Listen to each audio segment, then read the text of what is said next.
Sino ka ba? Sino kayo? Bakit sino ka ba? Tatanong paki mo. Baka inggit ka lang kung anong meron ako. Eh wala namang lunas sa ganyang ugali nyo. Ako naman, baka magulat sila. Gusto ko lang pakita dito sa mga tanga. Mga taong ito ay nakakapagtaka. Kababuyan nila ay pinapakita sa iba.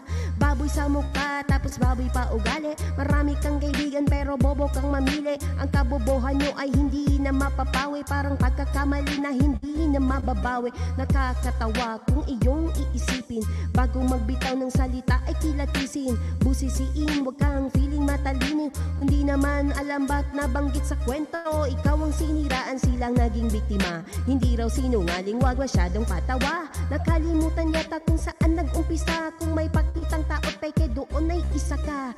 Isa pa, si kabuta si kabagal. Kung hirap pagkaunawa, wag na lang kayong paepal. Sasali sa eksena, eh wala namang alam. Ano na mangyayari, eh one-sided ba naman? Sino ka ba? Sino kayo? Bakit sino ka ba at anong pakino? Baka inggit ka lang kung anong meron ako. Eh wala nang lunas sa ganyang ugali nyo. Nakakahiya kung sino-sinong nadadamay. Ako'y sinisiraan ng walang kamalay-malay. Ngayon sarili mo saan mo may binabagay. Kung ang salitang inggit sa iyo na nababatay. May taong siniraan ka kahit pagkaibigan. Ito ang kasalanan na mahirap kalimutan. Personal na buhay mo pagkakalat kahit saan. Tapos magpukunwari na wala silang alam. At bakit ba ganyan? Utak nyo'y nangingibabaw. Parang punong balday na inggit nyo'y na umaapaw.